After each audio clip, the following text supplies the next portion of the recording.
Testing.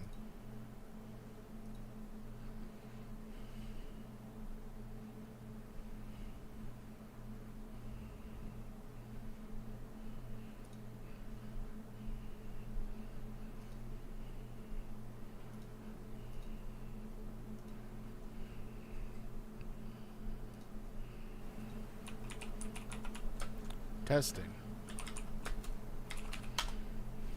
Testing.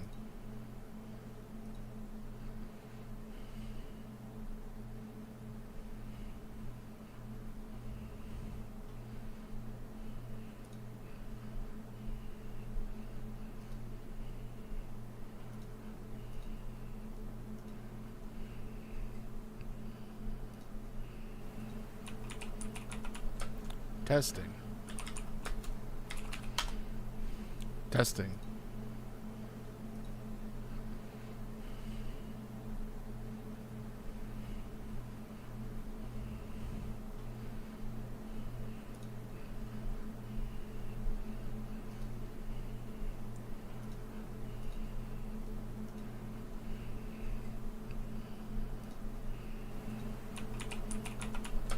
Testing.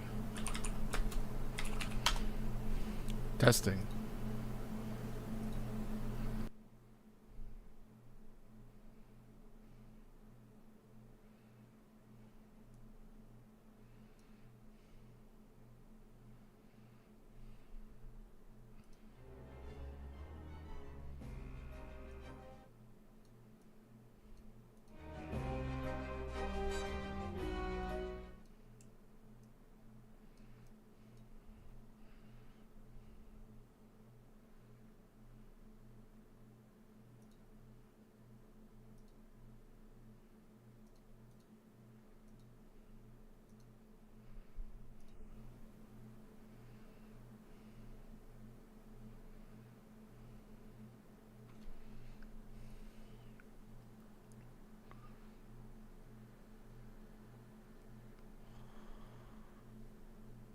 Alright, so we're going to get some in. I figure we have another 30. I'm going to see what I can pull off in that meantime.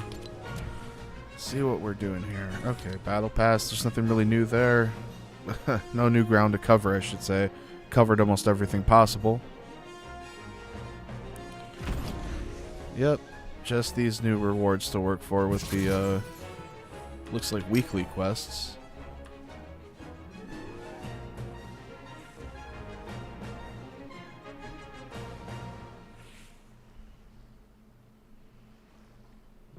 Alright, let's see if we can get some more, get some things done while we wait for some people to come in. And in the meantime,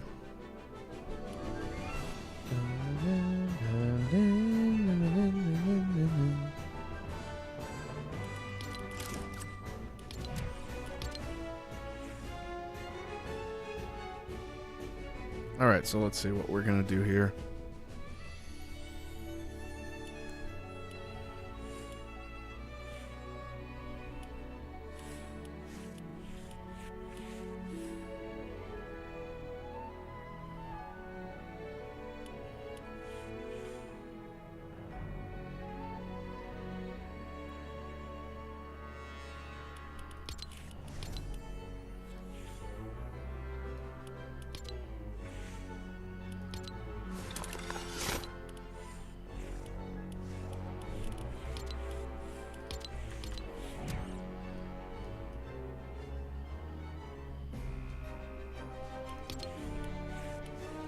See what we got here to work with.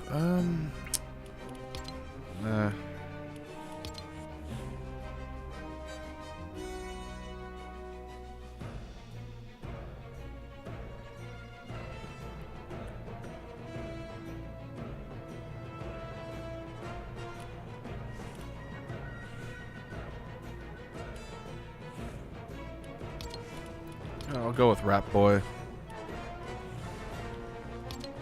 Give him the Incredible Hulk's back reactor, I suppose. See what else I can do to make this as wacky as possible. Well, give him Meowscles' fish. I'll give him the Family Guy chicken legs. That stays the same. I guess I'll go with that. No, that's better. Alright.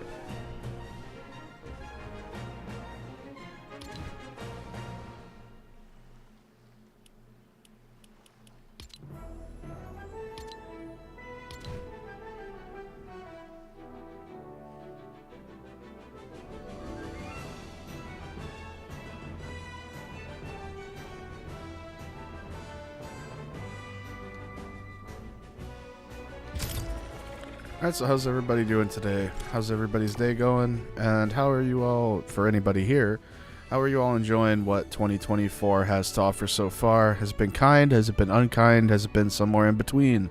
I don't know, you tell me.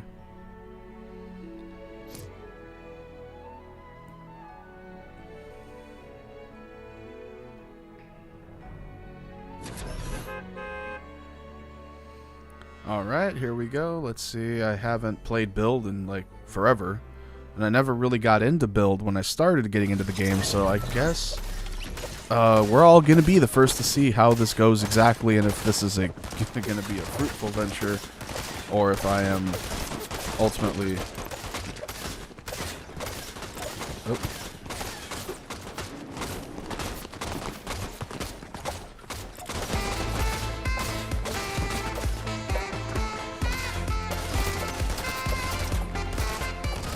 Oh, we got Frieza over here. Oh, I didn't fill. That's my fault. For clicking, forgetting to punch out fill for group options. Yep, that's my bad. There we go, fill, trio done. Alright. You know what? Ooh, and then we have the TMNT countdown here. Looks like Shredder's ominous presence. And, you know, I'm kicking myself because way back when this, when all this started, when they released the TMNT, the Turtles bundle, my biggest gripe was that we didn't get James Avery Shredder involved. Because when you're doing throwbacks to classics, I figure you're going to include some of the most iconic characters. So I was just not upset, but I was just like, ah, damn it. They could have added Shredder, but they didn't. But now it looks like we are going to get, not only going to get Shredder, it looks like he's a somewhat reasonably large portion of the event itself. So there's some happy news there to look forward to. I really don't feel like playing as Rat Boy right now. I want to do something else. You know what? I'm going to do the Hulk. Spent good money on that skin. I don't see a point in not using it.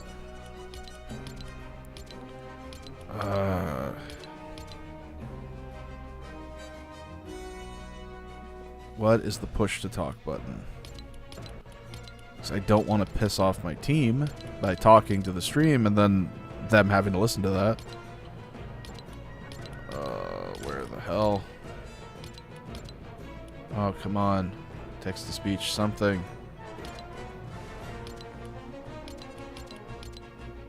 Audio, voice chat. Okay. Push to talk, not text-to-speech, sorry. Voice reporting. Okay, push to talk.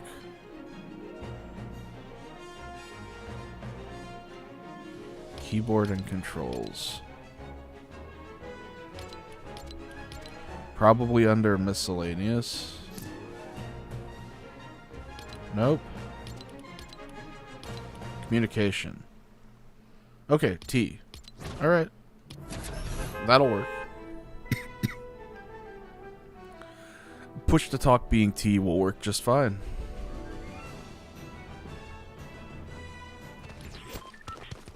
We got phone calls. Cool your gets. Here's what we do. Send it back. That is about the dumbest thing I've ever heard. And I'm a cop. Yeah, baby. I'll warn you. Save this sanctimony and hand over $1 million smackers. You should see what's in you.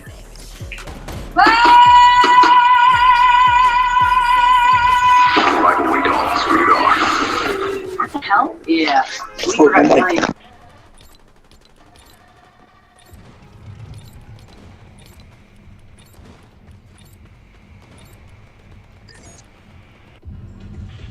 What was that? Yo, what was that all about, guys? Dude's watching his telenovels in the background.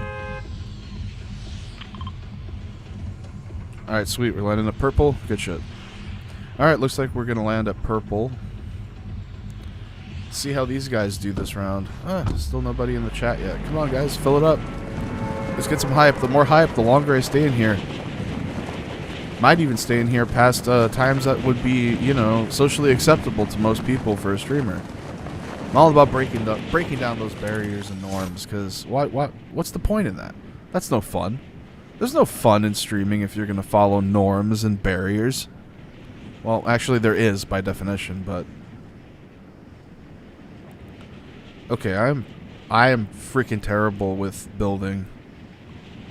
I actually never do build mode. I only do 0 build. And prior to that being a thing, I only did team rumble. So just like heads up, I'm not showcasing this as like a ninja quality gameplay or any crazy stuff like that. I'm not bad, but I'm not great. So if y'all are expecting to see back-to-back crowns constantly, it's like, oops, I can't deliver for you in that realm, but I can try in almost any other way. What the hell? Oh, I hate when they do that shit.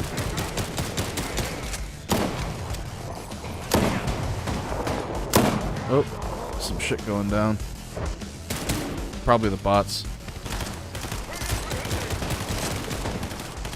Alright. Oh, shit.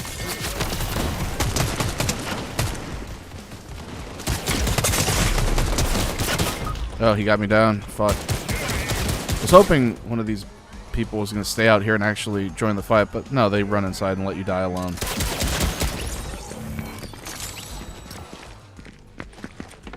Oh, that's crazy. They just let you die alone. Well, that figures.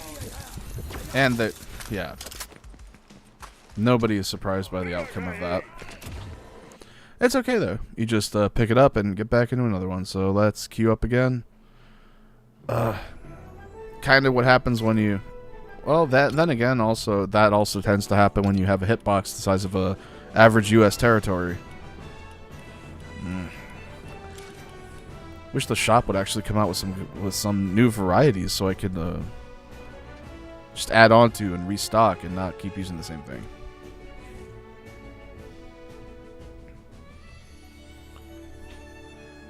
Well, that's a smaller hitbox, but that one there would be a much flashier target. You know what? I'm going to go with Meowscles, because why not? Meowscles is awesome.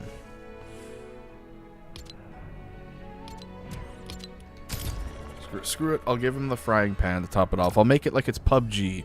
Make gaming 2017 again. It's funny because I'll even give him the back bling of the frying pan. Y'all remember the frying pan, right? The one that covered your ass when running from point A to point B during a PUBG match? I'm sure we all remember that.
Well, That's some good music there. Alright, now.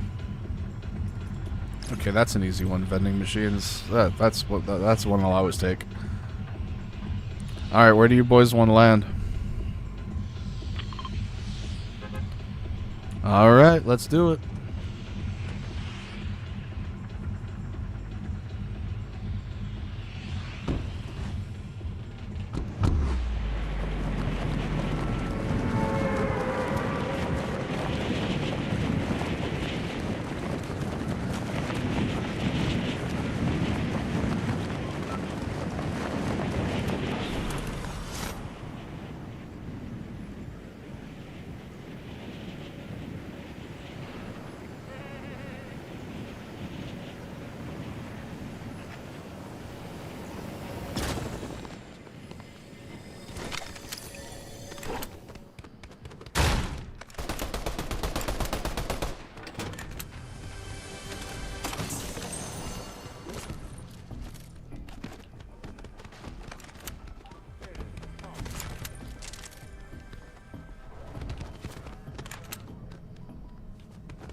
Oop. Jack Skeleton up on the roof, coming up to the guards.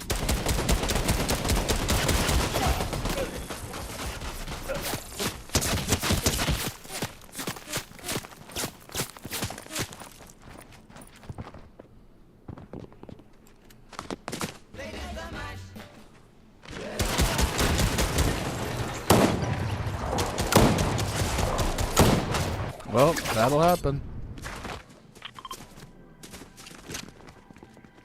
Usually,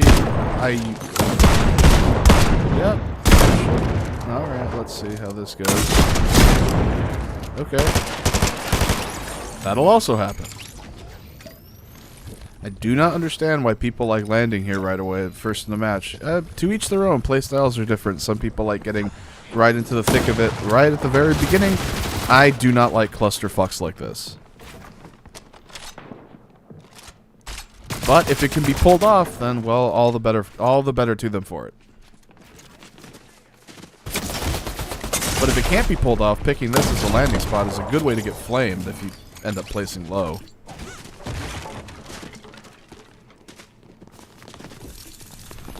Yep. 2 bullshit lobbies in a row. Let's hope for not a third.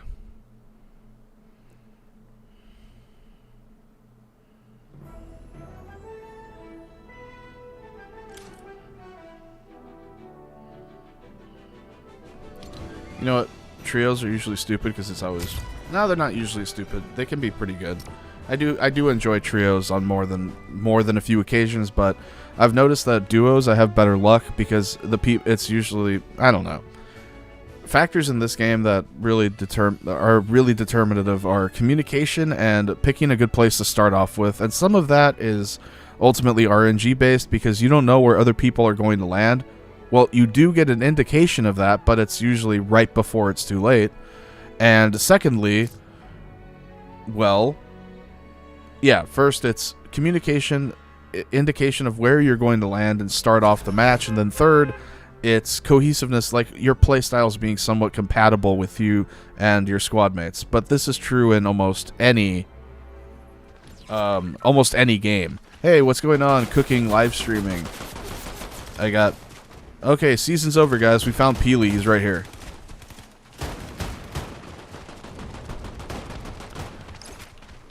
Collect a grapple blade or shotgun. Well, that's easy enough. Now, using it, on the other hand, is, that's a different story.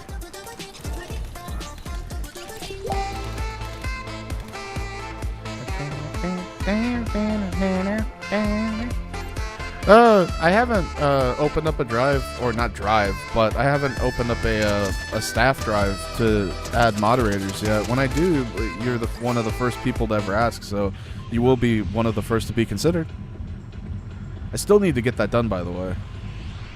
To add staff here so that way I can have chat kind of get people brought in and stuff. You know what? You're the first person to... After this stream, I'll make you my first mod. Why not? Where the hell does this guy want to land? I guess I'll... Oh, he pinged it. Alright.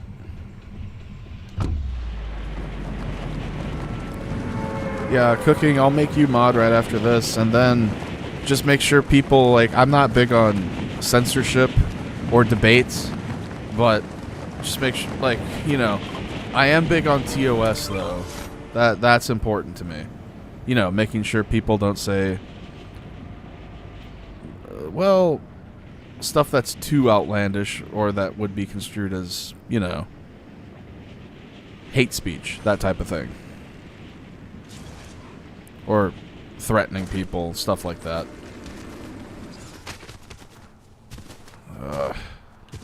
Wondering if this was the right spot to choose.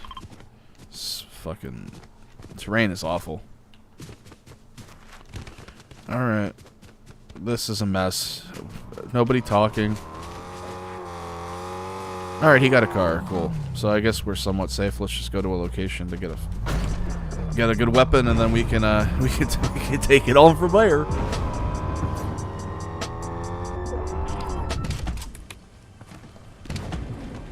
But yeah, man, when I do the modding thing, yeah, just if we can get this room filled up with people, that'd be great. Collect some shit here.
Hate when they ping it like 8 times. It's like, yeah, dude, I freaking heard you. To the guy pinging this thing nonstop. Yep. Okay.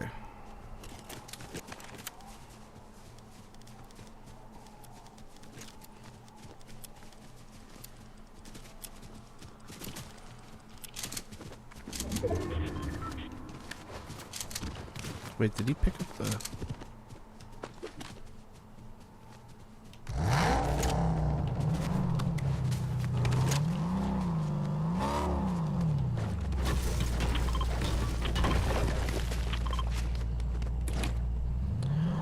Yeah, the more you spam it at me, the less I'm gonna really give a crap where we're going. It's just a pet peeve of mine.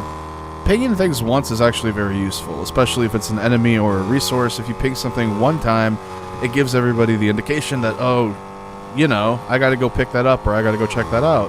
But if you do it like 8 times in a row right in my ear, it just serves to make me upset.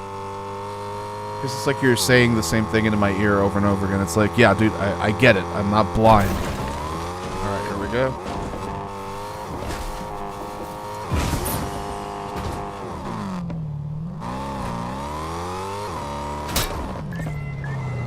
Oh boy.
some of these guys around here somewhere. We got the medallion guys around here. Kind of creeping, hiding out. You can see the circles on the map.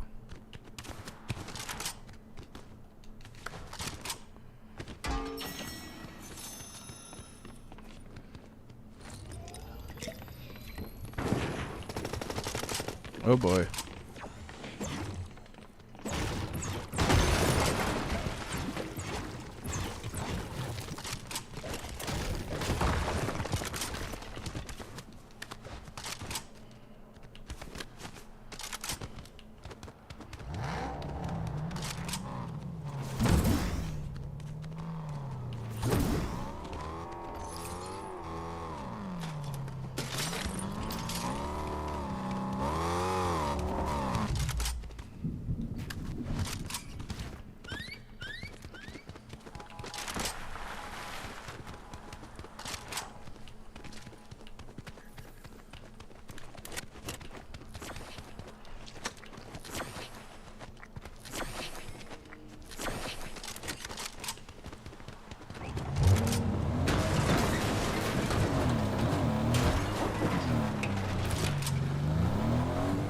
Alright, now we're moving on. Let's see. We're at 33 remaining. Pretty good for my first build. I haven't really built squat this match, but it's pretty good for my first build match in quite some time. I'm getting a little frame rate dropping from the latency drop from the stream itself, but it doesn't look like anything too bad. Alright, I hear a chest.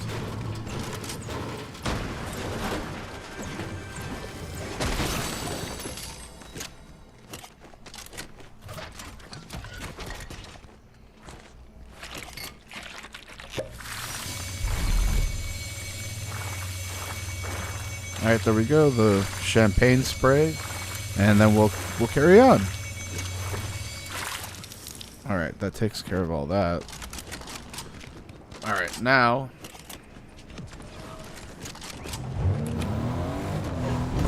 you will drive us and we will get out of here now that we have topped off both of our variables there. Now it's time for some greatness.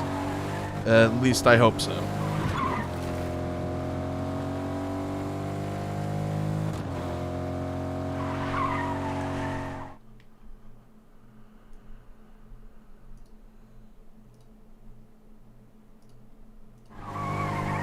There we go.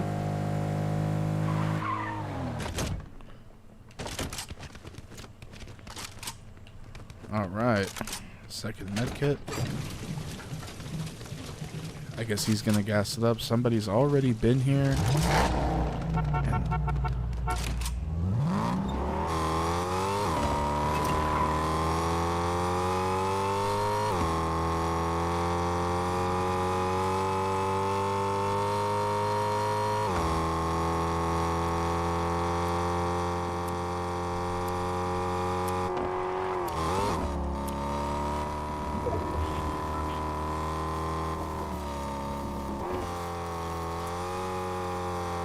Alright, here we go.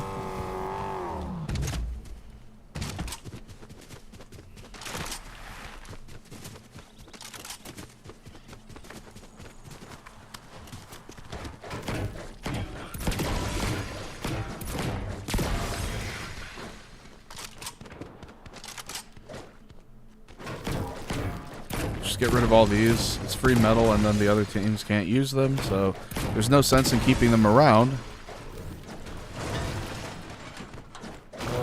We're reaching the end, and as somebody that's not an avid build mode player, one thing I do know is that you do need a lot of wood at the end, because I've seen how people really fortify their surroundings when they reach the final circles, so...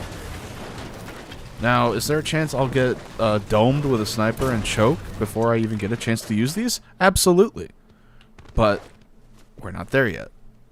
Okay, he went to the very edge, so I'm going to go join him out there.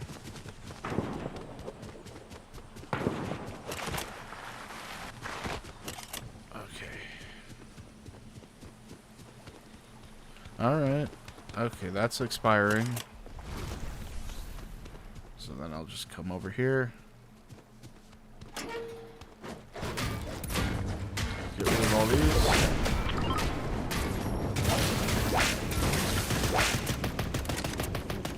Oh, looks like our friend is in some trouble. Presumably. Oh boy. They're in a build fight. I'm not gonna be any use in there. Oh great.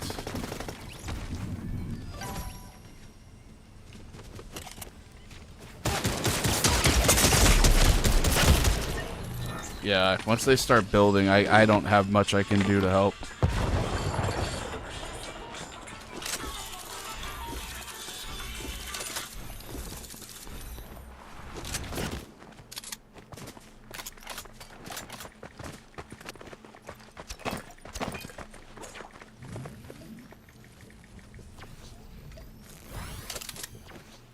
Okay.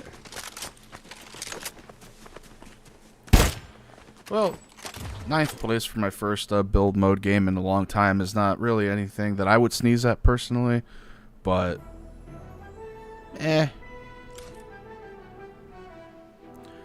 not my best, not something I'm particularly proud of, but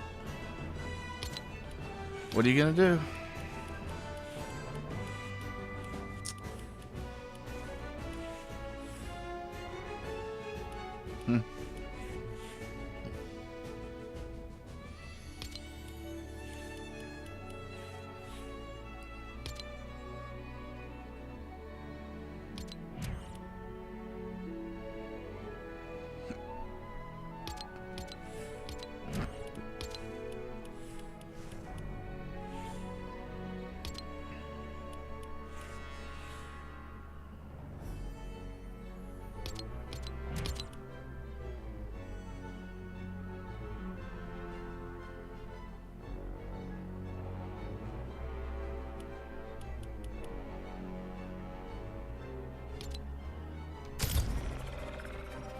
I guess we'll do another trio.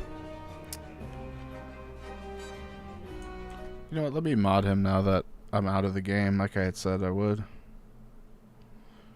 Alright, where the hell is that freaking button?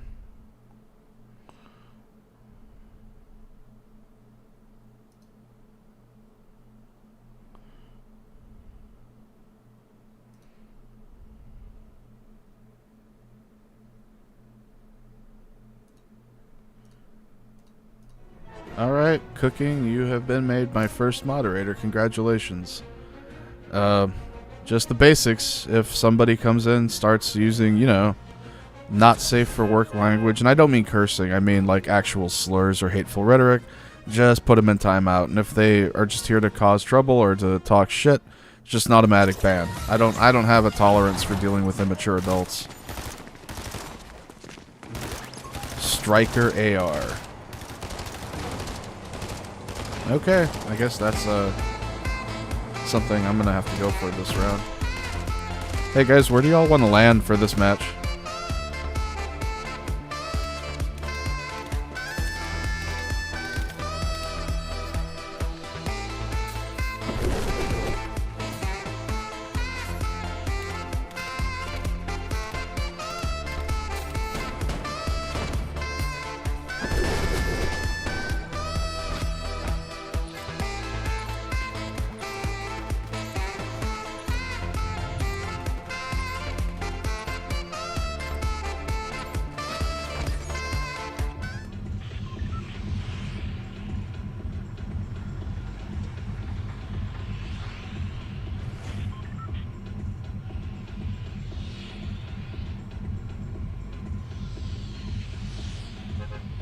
Alright, so where are we?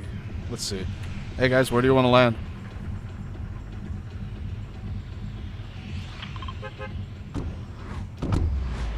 Alright.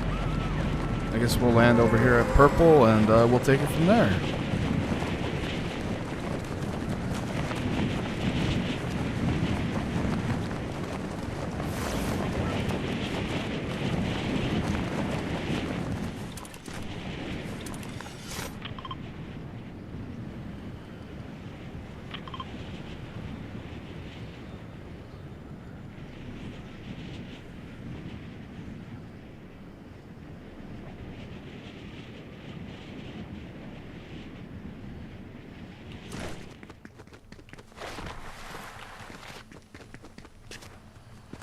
Alright, we're here at the tunnel.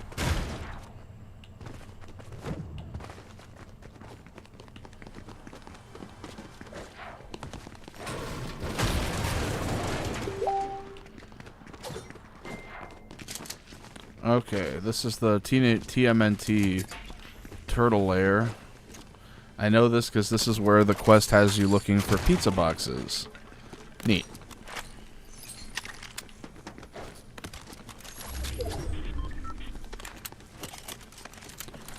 Okay, that's pretty cool. We got a little bunny toy there.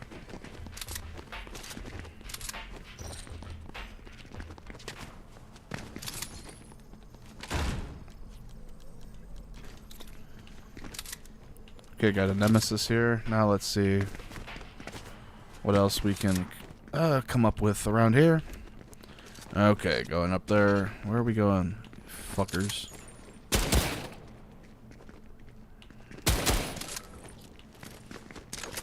Okay, I guess he's gonna shoot the the ammo box. I guess. Have at it.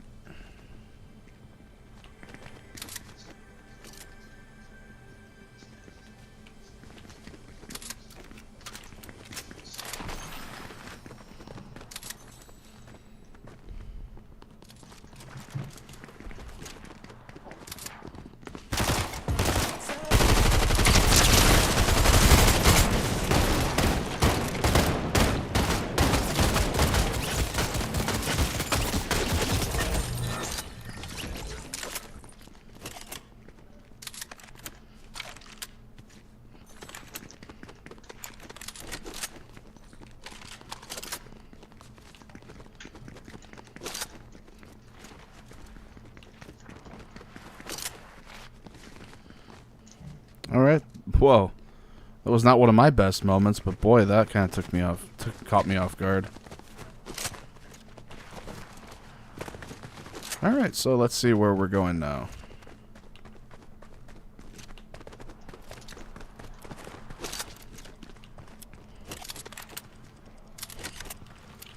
Alright, got my sniper. 74 people left. Is that somebody up there? Yep.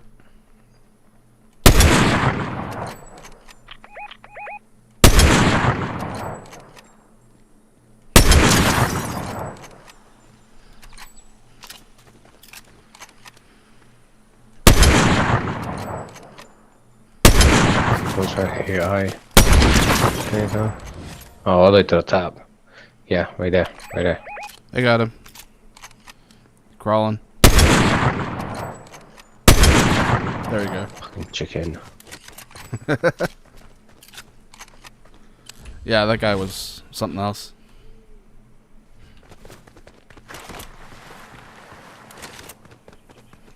Oh. Okay. Let's hope that they're careful and don't get into any... Top.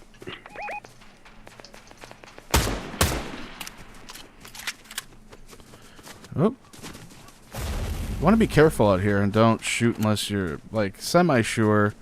Because then you get everybody on your butt and it doesn't turn out to be fun. Not that any...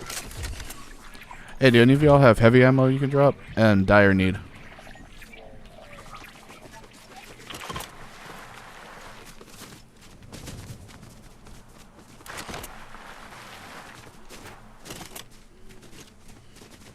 All right, this is what I like to see. High, whatever you call it. High ground, basically. Good vantage point.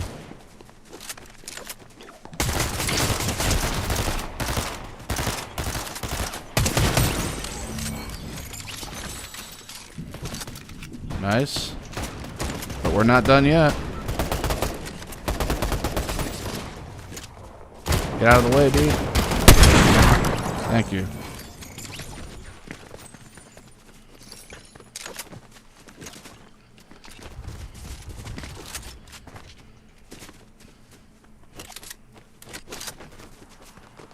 All right.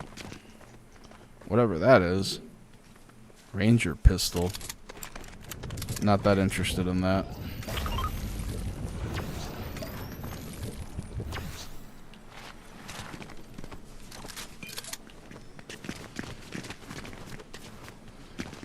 go back up there with my boys.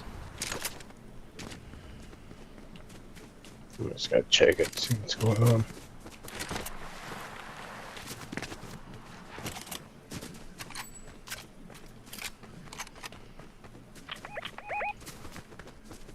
Shit. Alright.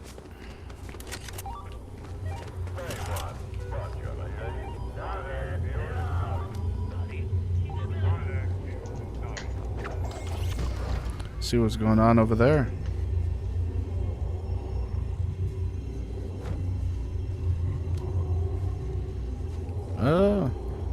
Looks pretty quiet. I don't see any movements. Oh.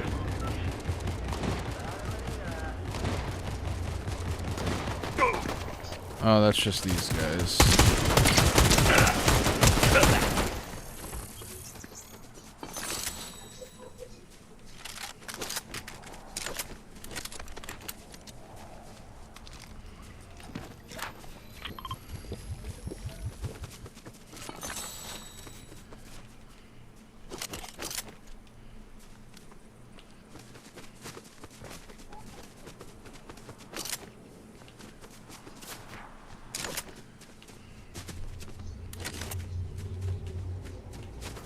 Alright, here we go. Let's go up here.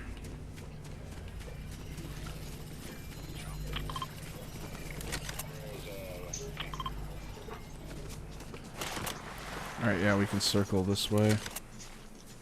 Doesn't look like anybody's even there, so that's a bonus for me. When you go to an area and there isn't already a crowd of people. Oh, somebody got spotted over here?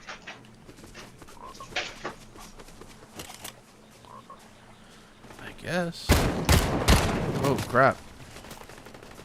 Oh, is he gonna peek? Is he gonna peek? Down the hill, down the hill. Yeah, he peeked. One on the top of the hill.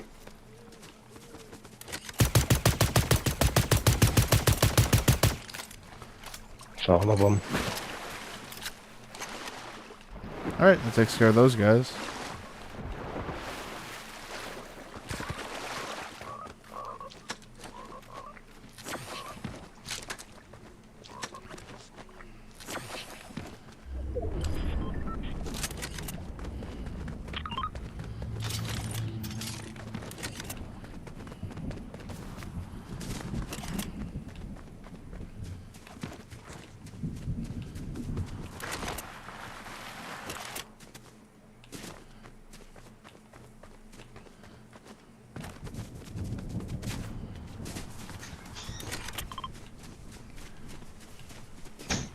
All right. Ow. Well, that hurt.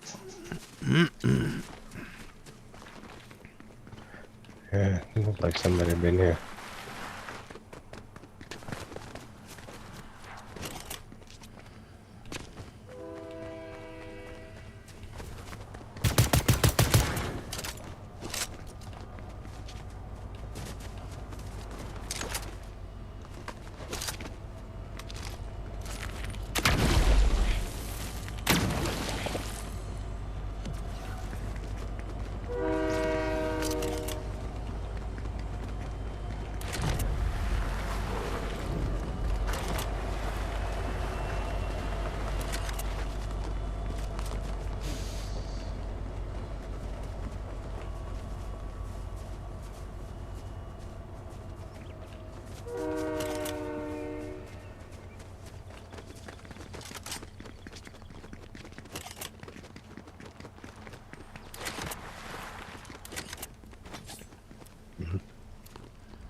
Somewhere south, east.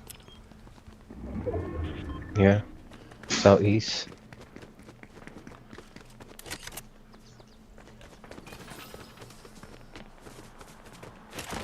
Yeah, east. Yep, here we go. Southeast.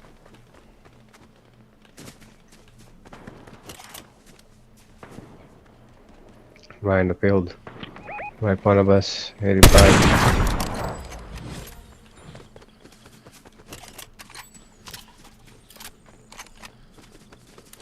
On me. Hey, Dender.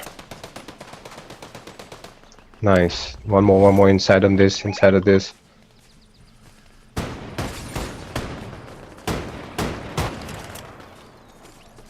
Got it. Reloading.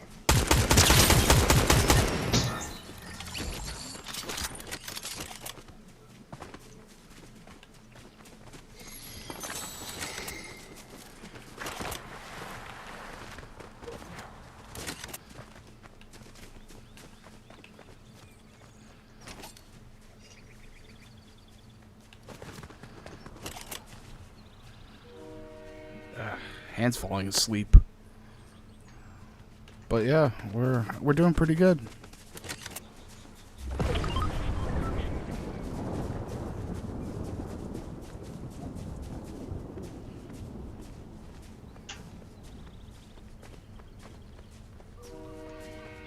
I guess that no nigga.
Where'd that come from?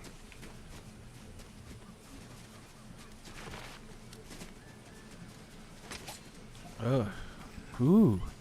Well, let's see what we're getting into right now. Oh boy. Oh.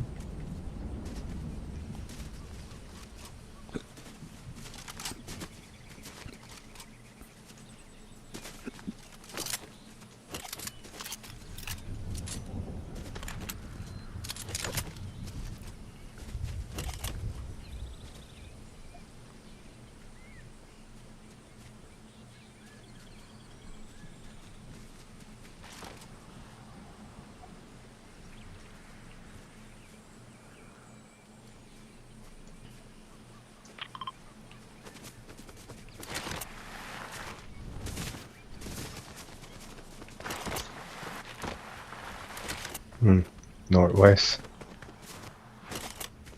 West. Yeah. Alright.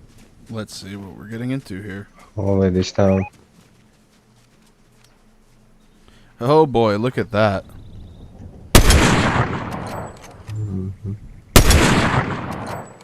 Yeah.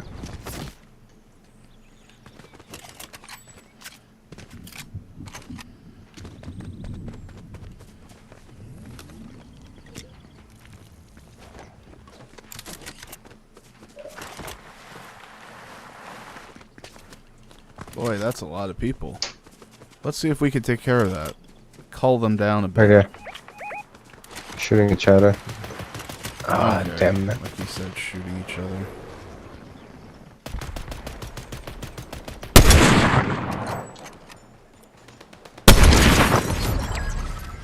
Got one down.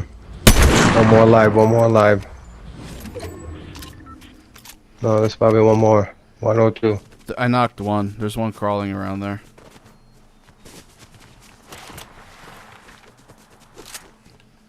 Yeah, there has to be one crawling around here somewhere.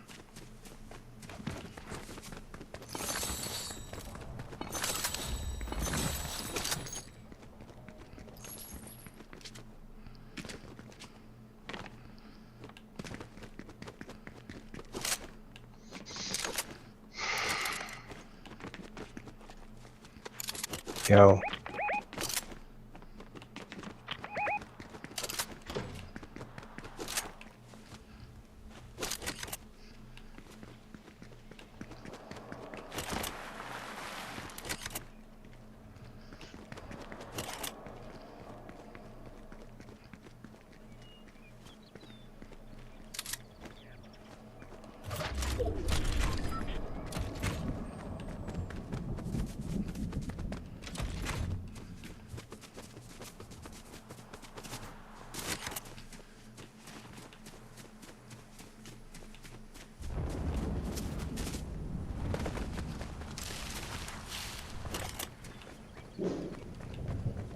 Lord.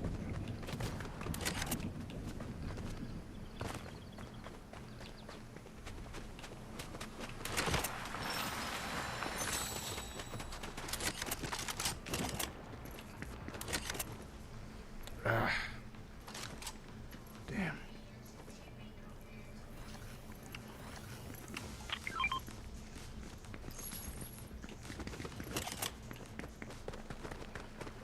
Yeah, no idea. Top on the hill. Top on the hill.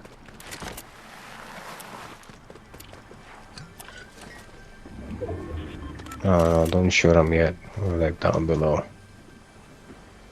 Yeah, let's get a good viewpoint first. Yeah, let's go to the top or something.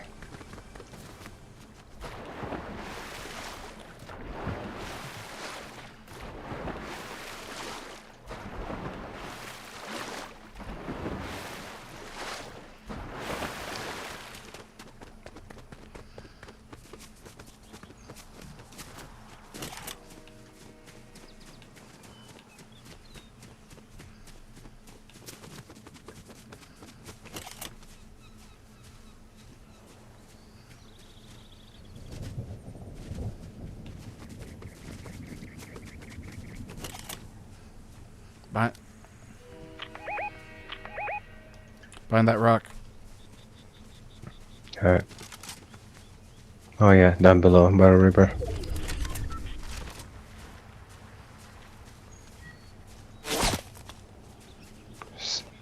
Yeah, southeast, right there, by the hill. Guy coming, oops, shooting at me right now.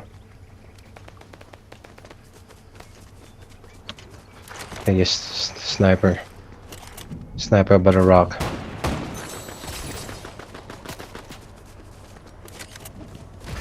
One guy is down below on us. Yeah, that grappling hook shit is ridiculous. I got him. Oh, whoa, Yeah, whoa, whoa, they have a whoa, bot. whoa, They have a whoa. bot. Run behind that rock. Shit. That if it's the, I bet it's the bear. No, the tiger's they're running up coming on up you. Oscar's running up on you.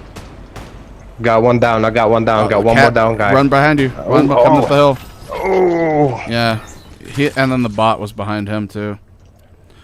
Damn. You know what? Honestly, fuck this season, dude. With the riot shield and all this cheese bullshit, I'm tired of it. They're trying to make every game into fucking Call of Duty, where it's just unplayable mess. Right? Yeah, That's it's like what I was thinking too. every game has to have these stupid fucking cheese mechanics, like the riot shield, because they got that shit from Call of Duty. I already know they did, because the riot shield was the That's cheese right. from that fucking Modern Warfare 2 and Call of Duty 4. But yeah, I remember that now. Yes, thank you for reminding me. That's right. Yep, Fuck. and then Damn now it, and we then could've Call of got Duty. that shit. Yeah, and then Call of Duty copied Fortnite and adding every wacky character to where now I see fucking Nicki Minaj on the battlefield. It's just ridiculous. It's okay in Fortnite, My God, but it's dude, weird in that's Call of Duty. Right, that Like, too. I was like, No, man. Yeah, like in Call of Duty, I don't think anything's weird about running into Thanos and like Eminem on a battlefield. That's just par for the course. That's the game. But in a Call of Duty where they're basing it on Yeah. modern American conflicts with Russia, etc., and the border, why the hell? Why the fuck am I looking at Shredder in there? I should be looking at Shredder on here. Right?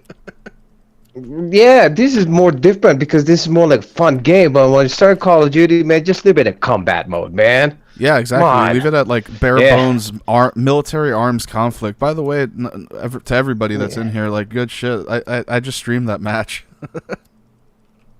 Damn. That was good All right, shit, man. Well, it's though. good gaming, man. Yeah, second place ain't Yeah. bad. That was good. Yeah, not bad. All right, see you in the next one.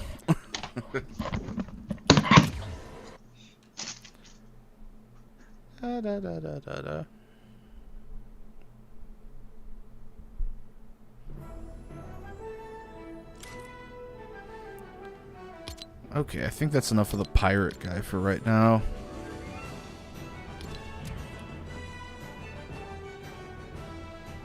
I mean, he's not terrible, but wasn't my favorite theme that they ever went with, and it wasn't my least favorite. My favorite are probably the well, they're now archived, but the superhero ones, like the Batman season where he has the short sleeve shirt. Then of course you have 2020 season from April through the summer, which was Deadpool and the Mission Control Room. Those were really cool. Kind of pissed that Deadpool will never return as a regular skin. He was locked as a Battle Pass skin. But, and especially since we have Deadpool 3 coming up and all that, kind of a little bit bummed that I don't get to enjoy that, but they have crossover promos that might fill the void, like, what was it called? Ravenpool and other Fortnite originals that they collab with Marvel to turn into some weird, more so mutated version of Deadpool. Which is cool. To anybody just tuning in, we already did a few matches. I tried my hand at build. Did not go well. Got 8th place on a match of build. Just got 2nd on zero build. But from what I can see, basically, ranked mode was not friendly to me today. I crossed into Plat last night. I know Fortnite's ranking is just based on, well, placing high and getting... It's not so much getting kills. I got a lot of kills one match, but placed like 40th, and it still set me back a few. It's mostly about winning. So stacking wins in any way you can, you shoot up the ranks. I went through gold in like an hour, 2 hours of playtime. But then you end up in like, say, platinum like I am now, and you end up losing. So, like I said, I'm relatively new to Fortnite. I started Fortnite officially in 2019, that summer. I played on and off for season 8 from the base original chapter, and ultimately after that I went into other things like Destiny 2, a little bit of like World of Warcraft. I play a lot of games. Fortnite is not the only game by any stretch of the imagination. I also play MMOs like Guild Wars 2, Final Fantasy. So with all of these games under my belt and the accomplishments that each one entails, all the chores that each one entails, like survival skills in Final Fantasy, like gathering, still training that, it ends up being a lot. It's not. I'm not describing it as if it's a work day, but it ends up being a lot to do. And then when you look at the progress after the fact, when you look at your feats of strength on, say, World of Warcraft or ESO, your legacy achievements, it starts to add up just how much time a lot of people in gaming, gamers in general, put into their achievement lists over the span of just maybe 4 years. Now, in 4 years, in a career sense, people think, okay, I got promoted, I got a raise, I got a bonus, I got a Christmas bonus. In a gaming sense and in the streaming sense, more so gaming. You look back at stuff that you got back in like 2013, stuff that was hard to get back then and is damn near impossible to get now, or just flat out impossible to get now because it was time gated or time locked. And then you kind of think like, wow, that's some crazy stuff. Like, I've been through some stuff in the realm of, well, I've been through some stuff in these virtual digital universes, I guess.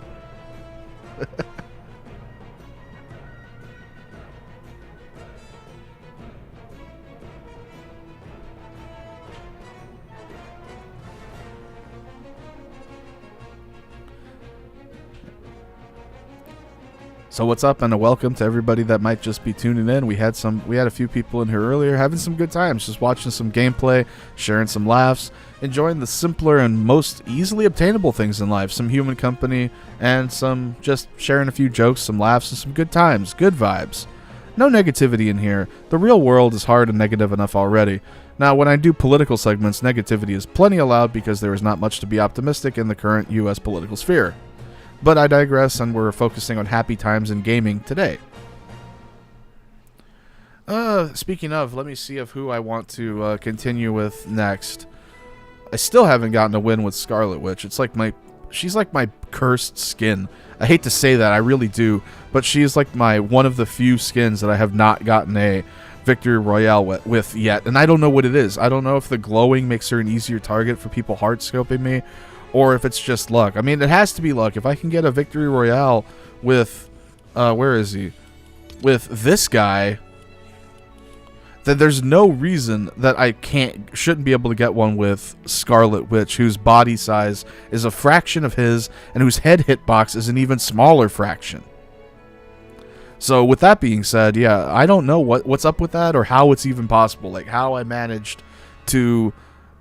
a victory royale has managed to elude me using Scarlet Witch, but not with the likes of Peter Griffin, or actually it also did get one on the Incredible Hulk. So how am I able to get VRs on hitboxes this large, but on a small hitbox like this one, it just seems like it's a feat that's outside of my grasp. I'm just not able to...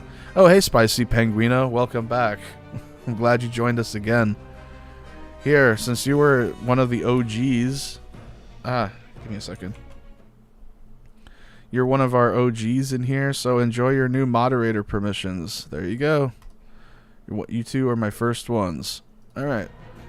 And I've been a moderator for several channels, so to go over the responsibilities, just to take a moment...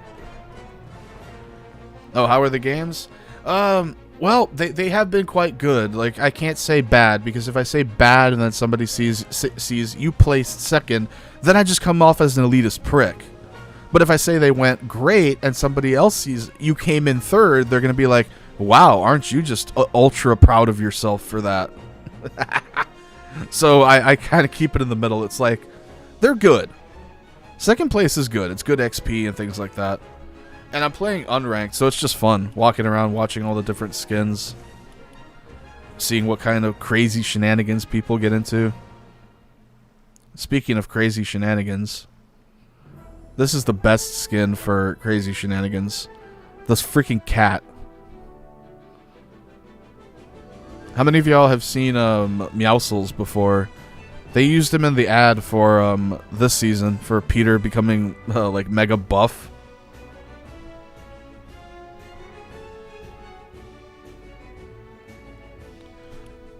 Man, some of these I actually don't use that much. Like, I don't use the giant chicken nearly as much as I should. Then we have Oscar the tiger. I don't like his large size, because as somebody that spends a lot of time with a sniper rifle, he is not a friendly hero to be using when you're hard scoping on a hill. He's just not. This one, I don't even remember how I got this one or where this comes from. I think this might have been like a promo set from back in 2019. Because you hardly see skins that have the animated part to them, like the snake, like doing its tongue thing. You hardly ever see that today. Unless it's part of Fortnite Crew, or Fortnite Crew is pretty much their subscription plan. But seeing an animated skin, because the one for this season, the animated skin element or whatever, is actually a snake around somebody's hat, but it's a dude. But that's for Fortnite Crew, and you have to pay $12 a month. So you're basically paying a WoW subscription to not only play the game is free, but you're paying the subscription to play as that character, pretty much. And knowing me, it's not worth it, because I won't use the same character more than a few times in a row anyway. You know, I'm gonna use that guy. I just bought him, so use the what do you? I don't know the species name, but the duck, because the ducks where I live, they have the green head and the blue feather, just like that. So he kind of reminds me of the ones around here.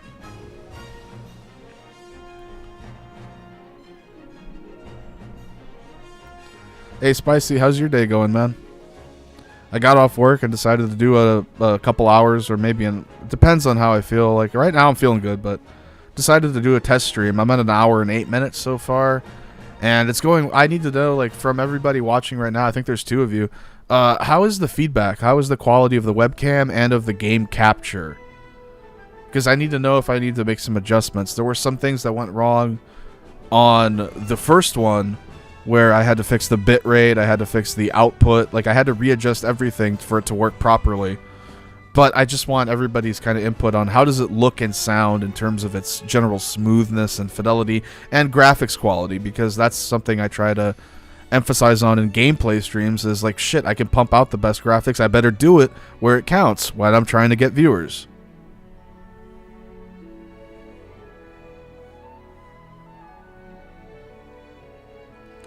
But yeah, to answer the question, today is a very good day of gaming. We got some pretty sweet games in. And with that being said, I will be right back while I take a quick restroom break.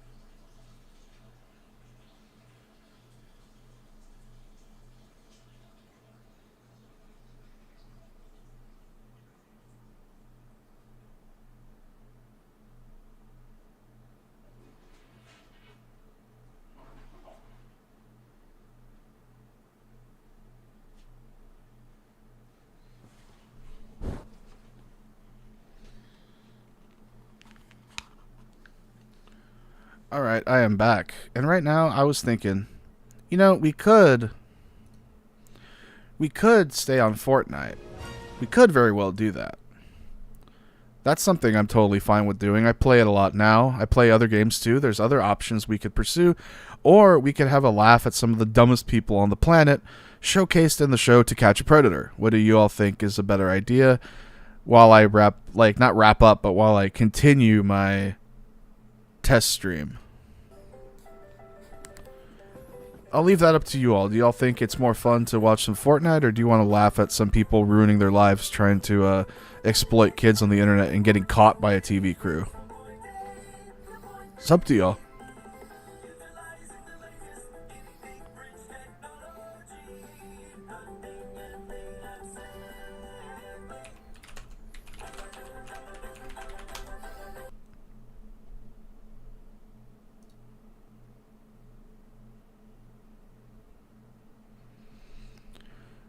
You know what? I'll rearrange these.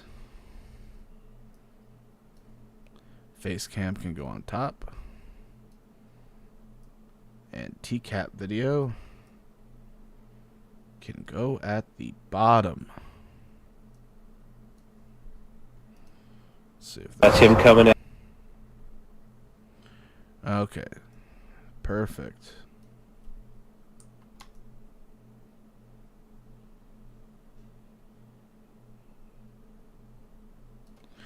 Okay, so basically, for those that maybe don't know, To Catch a Predator was a show that came out back in like 2005. They started the... Oh, here it is. Let me transition it. To Catch a Predator is a show that came out in 2000. They started the process for creating it in 2005-ish is when they had the idea. But then it took off in 2007 on Dateline on NBC. It would play after the newsreels of MSNBC. And then a lot of these cases came from roughly 2007. And it ran until, what was it? It ran from, no, it wasn't just 07. It was 2004, I believe, through 2008. Something along those lines. Because at some point they investigated a... assistant DA or assistant district attorney, the people that file charges against criminal suspects. They take them to court, they prosecute them. So it's kind of ironic that a prosecutor or the assistant prosecutor was caught up in a sting committing a felony trying to meet a kid for explicit acts via the internet. And this show became a big hit because the internet was still in its infancy. The internet came to be in the 90s during the tech boom. And during that time, a lot of people that were already problematic, they were already creepy in the sense they had a thing for kids, but now they saw a new venue of how to prey on victims. That was really ultimately it. The internet served a lot of good purposes, but it also opened a door for people like this to do their crimes in a much sneakier and much safer for them route, because going to go try to prey on people in person is dangerous, rightfully so. You get the wrong person to try to rob and they could harm you. It's just the fact of life. So the internet made internet sex crimes more of a plague and it made them a lot more prominent. And that was bound to happen given anything that involves interconnecting vast amounts of people from all over the world. All of your outcomes are not always going to be favorable. Let's check this out. This is one of the most talked about episodes on the show. This one is about a guy named Dustin McFetridge. He is a disabled guy. He has cerebral palsy.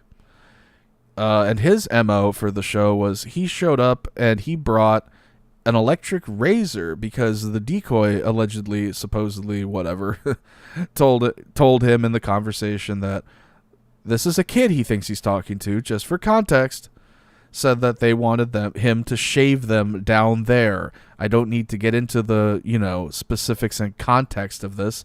I think everybody's well aware of what he meant by that. And yeah, he shows up to meet a film crew and a host of NBC News instead. So let's watch. At you. Yep, I see him. He would have a cane. He has cerebral palsy. No, you come in. The focus of this should not be that he has cerebral palsy, by the way. I know that played a huge role because he is actually physically disabled, but I think the main focus should be that he was there to meet somebody that was under the age of 18. And in this case was actually, 13, 12? The earlier years focused on people that were committing even more egregious crimes because their victims they were trying to lure were around the ages of 11 to 12. It doesn't make it right when it's just a few years older. But Hansen versus Predator did focus more on the ages of 15, 16, like teenage victims and decoys. It's still the same crime nonetheless, but there are more severe penalties on the law books today if the victim is under the age of 12. It's just, understandably so. It's objectively a lot worse. It's still disgusting. It's still horrible. It's still the same crime, but it's made worse when you involve toddlers, infants, and elementary age children. The whole thing becomes just 10 times darker. Not that it wasn't already dark, but it adds an element of grossness to the factor, if that makes any sense whatsoever. He drove up as close as he could to the door so he didn't have to walk as far because he has the cane. I told him... Yeah, that makes sense. Driving, I don't know why they even brought that up. Of course he's going to park closer to the building if he's handicapped. ...to come on inside, and he finally agreed. Meet Dustin McFetridge. He's 26 years old, divorced, suffers from cerebral palsy. God, imagine already being divorced at 26. I know it happens. It's pretty common. People get married too quickly. Things don't work out. It's not necessarily a shaming factor. It's just this guy already kind of had some big strikes against him in life, so to speak. He's already divorced, and he's not even 30. That's one. He's disabled. That's unfortunate. That's two. That creates a hindrance in the working, professional, and interpersonal world.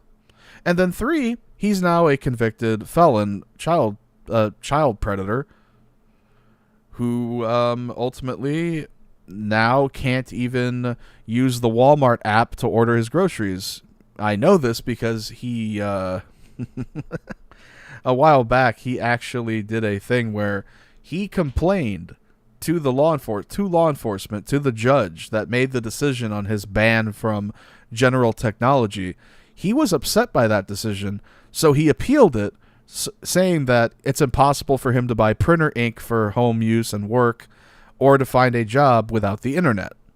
Now, he would partially be correct on that. It is pretty hard to find a job without, at least some semblance of access to the internet, because a lot of places, not only do they want references, a lot of jobs now use agencies like LinkedIn and other social media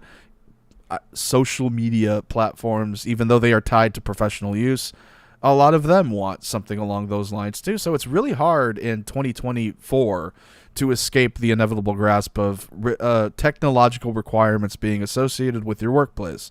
It's becoming harder and harder to do that, and it's only going to be harder in a few years. And for some of these guys that have a lifetime ban on internet privileges after their crime, woo, that's going to suck, especially when the internet goes through even more innovations in the next decades to come.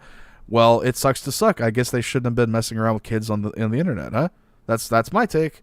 I don't feel sorry for these people at all. They knew exactly what they were doing. They're well over 18. A lot of these guys are not new to being an adult, or to knowing what that entails. That becoming an adult also means you can be charged as an adult. You're no longer going through the juvenile court system. A lot of them, they all know that. They know this stuff. They know that doing this is going to lead to their life being made a lot harder. They just don't care. They do it anyway because the urge, the compulsion, just outweighs everything else. Look at any of these channels. I don't care if it's it doesn't have to be To Catch a Predator. It can be Dads Against Predators, Colorado Pet Patrol, Predator Poachers, Dads Against Predators, Protect the Innocents Project. There are a lot of groups that go above and beyond in creating decoys, getting chat logs, and getting these sick bastards put in the jail. But some people on the internet, like certain platforms, see it as a bullying. Well, you know what? I'm gonna be honest. There are worse things in life than bullying. And honestly, if you are inclined to be even, I don't care if it's not even like illegal. If you're a 40-something-year-old man, 30-something, or 20-something, I don't care. If you're 18 and up, and you're having conversations on the internet with 13-year-olds, you already have too much free time, man. Like, you're already in trouble if that's how you're spending your free time as an adult. In a world where the economy gets worse, the dollar is valued less and less every day, and you have the time to do that, okay. But then you don't get to complain when certain privileges get taken away. The internet is not a right. We live in the era now where everything is misconstrued as a right just because it is beneficial to one's life. When it involves the labor of others, you are not entitled to it as a human right. This goes for almost anything, but especially for the use of technology. You are not entitled to the use of technology, and in the case of Mr. McFetridge here, especially if you have dedicated a portion of your life to proving why you can't be trusted with it. And collects Social Security benefits. He's driven 5 hours to have sex with a girl posing as a 13-year-old. As you'll find out. It's info like that in court that really puts their nail in the coffin, metaphorically speaking. Meaning, it's one thing to do the action. The action itself is already horrible, and it's illegal. So, you don't have to worry too much about court if you're on the prosecuting end on this one. He gave you all the evidence in the world, and when they opened his freaking car, even more. But, well, how much of their time, income, or general resources are used to commit the crime is another thing that is taken into account. For instance, this dude, okay, driving to the house of a 13-year-old for sexual intentions, illegal, felony, boom. We get that part. But they drove 5 hours to commit this crime. Drove 5 hours out of his own time to come do this. 5 hours is a long commute. That is pretty much like going from the very tip of Texas all the way through half of it. Or a little more than half. A little more than halfway, maybe up through Austin. 5 hours. From the very bottom, like right at the border of Mexico. 5 hours up would get you around near Austin. Or above it. Maybe Kerrville. But anyway. No, so that's the amount of time this guy took to dedicate to doing this.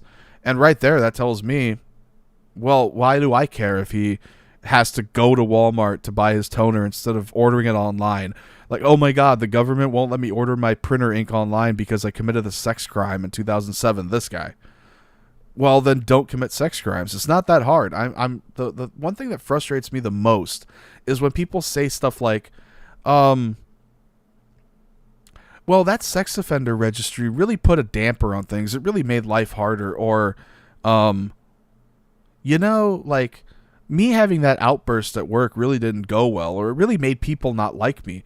I just hate utterances where it's like a no shit Sherlock moment, where the person saying it, you're like, well, of course that happened because you did X, Y, or Z for actions. You all have seen it. That's always how it goes. It's like, I can't believe the outcome turned out that way. Then you ask them, well, what did you do? Like, what were your actions that led up to this moment? And then all of a sudden it's a, I don't know. I guess it just happened. I have bad luck. That's never the case.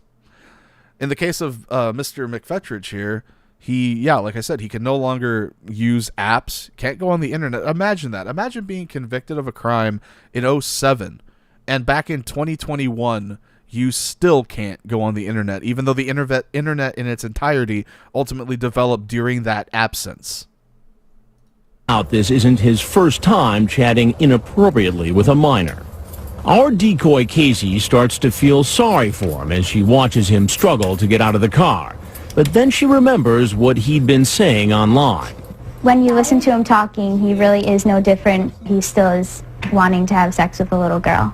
Using the screen name Wrestling Dude East Tennessee, he asks the girl if he could be her first. What were you going to do at Home Depot? Buy paint. Oh, Buy my paint. bad.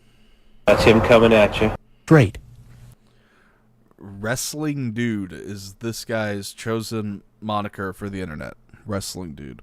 Well, back then, to be fair, I'm not gonna not to pick on this creep too much, but back then a lot of usernames were pretty freaking hilarious, if I'm being honest. The late 90s and early 2000s in the realm of internet chat rooms, like the AOL IM rooms that I used to love to troll when I was in 5th grade, the usernames got pretty wacky. You had things like Swift Kitten, Wrestling Dude, and then for some of the To Catch a Predator ones, they got even weirder. You had that one guy, the one whose mom was a the mom was a local prosecutor. She was like a district attorney, and her son turned out to be a predator on the show. Go figure. Well, his name was Meat Rocket something. Like, what the hell? Like, where did they come up with this stuff? Meat Rocket. I mean, if you had to think of a name that was more synonymous with being a sexual deviant, I couldn't think of a better one. For reals? Yeah. He also asks her if he can have a three-way with the decoy and her sister, and he repeatedly asks the girl to marry.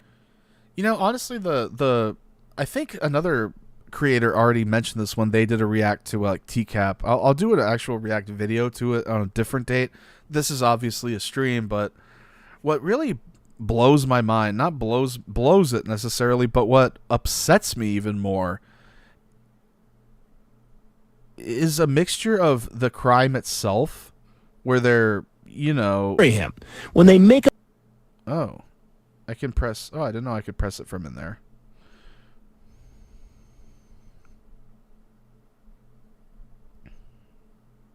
Let's see. There it is. It isn't just the crime itself necessarily.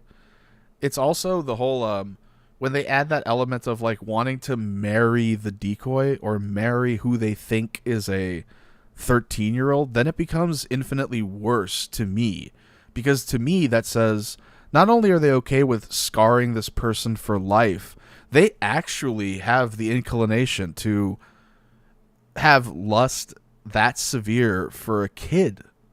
So their head is just spaghetti at that point. It's just all messed up. There's it would take to this day there is no way to cure somebody of being attracted to kids. There just isn't.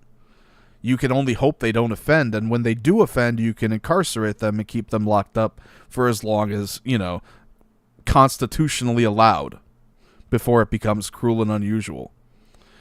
But beyond that, they do their time, they get out, they might do it again, they might go to a group home, or they might not do it again. Some of them become a hermit, become an alcoholic, and you never hear from these poor saps again. Not poor as in I feel any sympathy for them, poor as in they're pathetic. a plan to meet. Imagine that. Imagine meeting, good God in heaven. Imagine meeting like these people. First of all, I can't imagine meeting a 10-year-old on the internet, because why would a grown man be in spaces for 10-year-olds, like kids chat rooms. Like, if you're an adult and you're hanging around in those kind of environments, well, first of all, you've already weirded out every other adult in your life. You can rest assured on that. But He tells her he'll bring an electric razor. I know part of it is he's mentally not all there. He's disabled, so like that is actually a part of it. I know some people like to pretend that no, he's 100% in control of his actions. He is. He's not an invalid. He's handicapped, but he's not, on life support. He's capable of knowing right from wrong. That's why he was, evaluated for trial. A person isn't just put up on trial for alleged crimes and then thrown in prison like in 2 seconds. You have to evaluate them to see if they're, mentally fit to stand trial. And if they're not, then they get tried in a different sense, and their punishment is usually incarceration in a mental hospital. It's against their will. It's forced. It's involuntary, but it's not the state prison or federal prison. So it's a step up from that, at least. And many of them do accept that. They'll take that over going to prison, where these guys would be targeted 100%. Going after 13-year-olds and driving 5 hours to do so, there's no way this guy wouldn't be targeted in prison, disabled or not. Because a lot of people, including other inmates, including other violent inmates, would see it as an excuse. Because this isn't a disability that makes him incapable of knowing right from wrong. He still had that capability, he just chose to do wrong because, well, he is kind of... Well, his main thing, Dustin's main thing, is he's very impulsive. In the sense that he was compelled to drive 5 hours to meet an underage kid. It doesn't get more impulsive than that. FBI Commissioner David James watches on a monitor as McFetridge comes into the house. When you first look at him and you see him, and you could say that I felt a little bit sorry for him. A little bit. And then you remember why we're here. Yeah, ultimately, it's normal to feel some kind of, compassion for the guy when you see that he can't walk without a cane, and has mobility issues. Yeah, that's every decent person has some sympathy for that.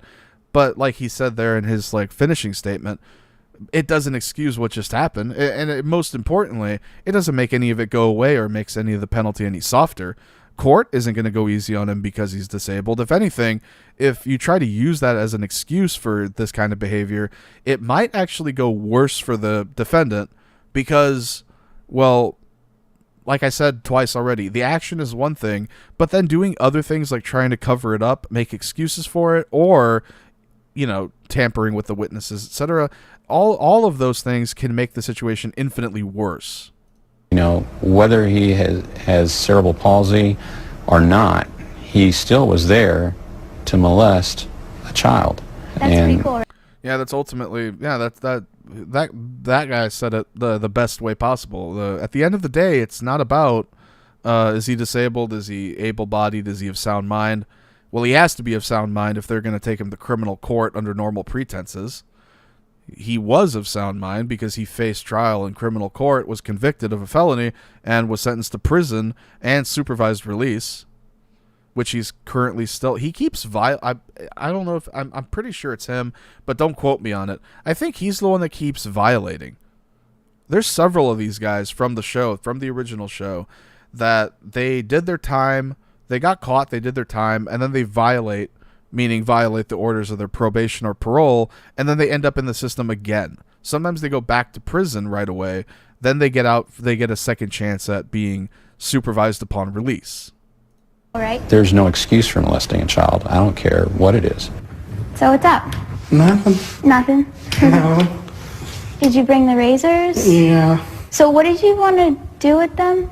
I was kind of confused. I'll show you later. Can you just tell me, please? I won't come here if you don't tell me. I thought you wanted to be shaved. Yeah, that right there. Well, that's the beginning of it. That's the most iconic line. I thought you wanted to be shaved. Yeah, that's the one that stands out the most in there's two videos. There's this, which is the initial bust, and then of course you also have the subsequent interrogation, which the interrogation was better because the interrogator, the officer that hosts the interrogation, he actually plays it off like a champ. He's a very skilled law enforcement official. He's in a different department now. He's not with KBI anymore. It was John Dudinsky, classic guy of the show. very, very well-loved figure from the show in the communities like the Discords and things like that related to TCAP or to Hansen versus Predator.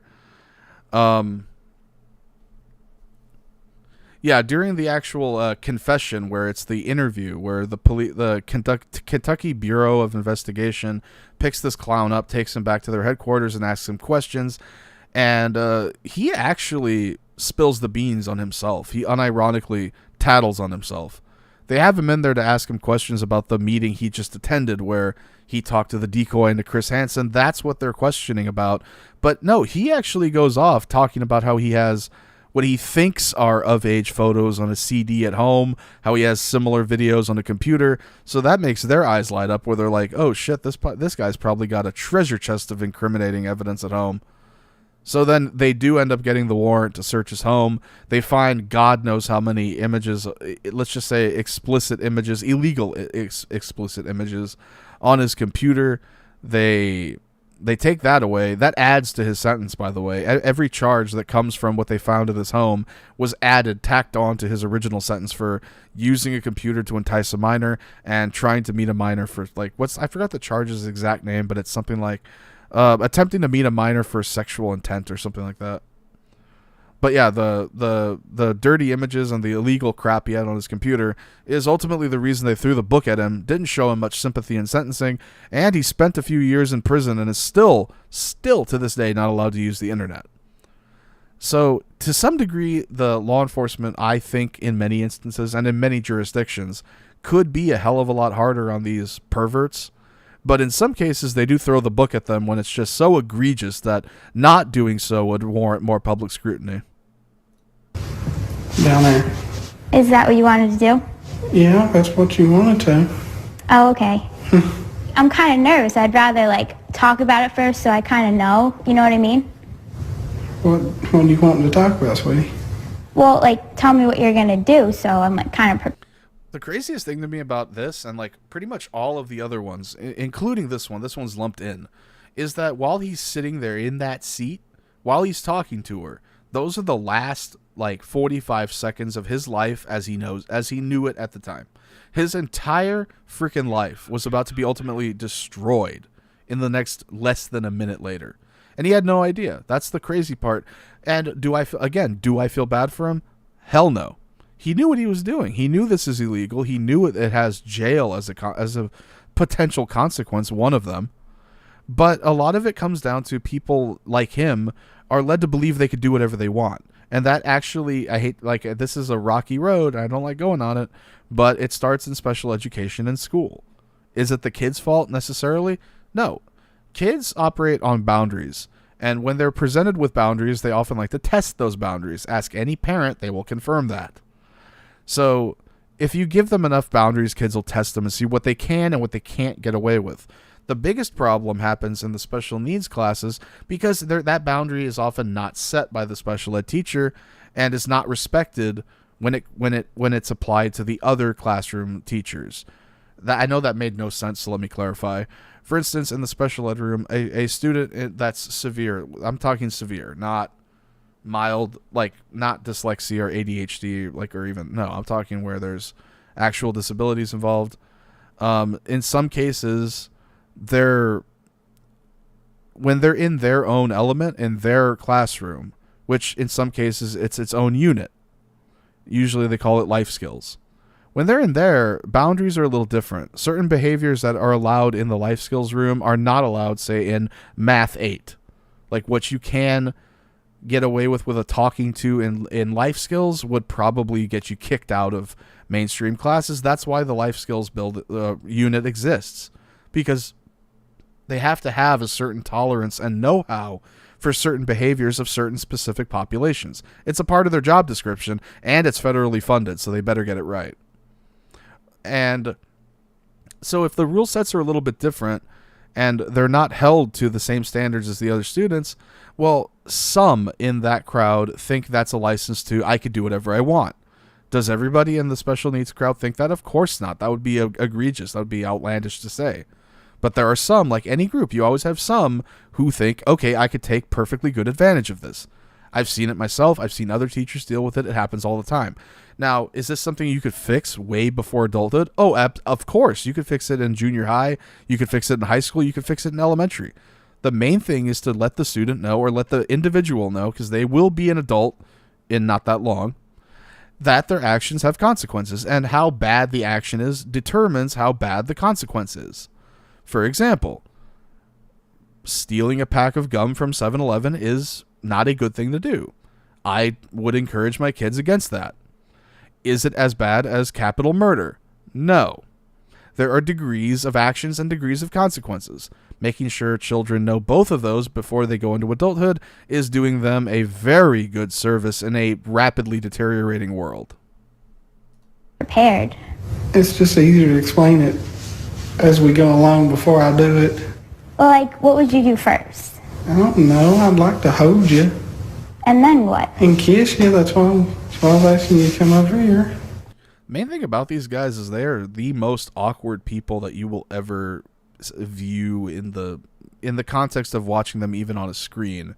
They are usually the most awkward people that you would encounter. Well, yeah, And I mean, that's borne out in their behavior. I mean, come on, obviously. I understand that, but Yeah, I won't force you to do anything, sweetheart. So I hate to be the bearer of bad news. Well, Yeah. Look at that face. Move myself out of the way a little bit here.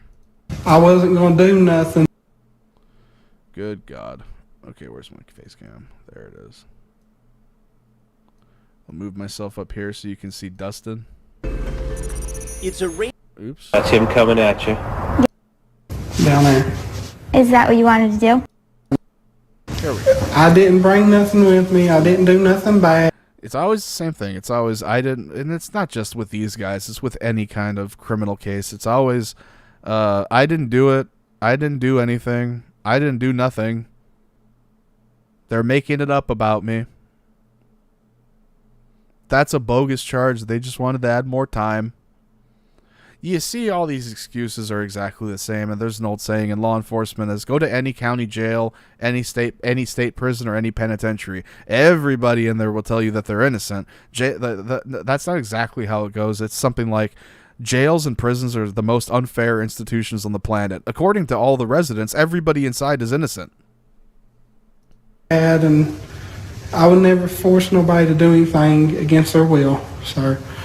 See, another thing that comes to mind is that when it comes to these guys, the one thing that they do to try to make themselves look like less bad of a person is by saying, well, I wasn't going to do anything they didn't want to. I was just going to do whatever they were comfortable with, whatever they said is okay. They, push, deflect. They want all the attention off of them. They want it all on the other person. Except in this case, the other person is fictional, and they would have been the victim. Logic be damned. Anyway. No, but it's always, yeah, they asked me to do it. They did this. There's two problems. These conversations were always, even contemporary investigations, are always started by the pervert. Always. The person doing the investigation can't engage in conversation with the suspect preemptively, because then that ruins the investigation, because then the suspect can factually say they engaged a conversation with me first and all I did was respond. And after that, everything gets muddy, because then it starts to look like they tried to goad them into a response and all of that type of stuff. So ultimately, the bringing up the they did this, they said they wanted this, that some of it may be true. The decoys will say stuff they want to do or what they want them to bring. They'll say, I want you to bring condoms, I want you to bring alcohol, I want you to bring drugs like marijuana or others, pills. Now, what the decoy is saying, I want you to bring XYZ, that's not the problem. The problem is the grown-ass adult hearing a 13-year-old saying, bring me Mike's Hard or Lemonade, and then bringing them alcohol. Or hearing, I want weed, and bringing them marijuana. Or hearing, I want to hang out, and being 30 plus, 40 plus, 50 plus, 60 plus in some of these cases, going there and then driving them off in their own vehicle. The fact that that isn't in the front of their mind as what got them arrested or what was the problem is the problem. Meaning, they can go and like they can talk to the police, they get interviewed, they end up in the questioning room, and then hear well, what brought you here today? From the detective doing the investigation, or from somebody else, another officer in the precinct. They'll hear like, what brought you here today? And 9 times out of 10, the response is usually going to be, well, I met this girl online and she said she wanted me to come over.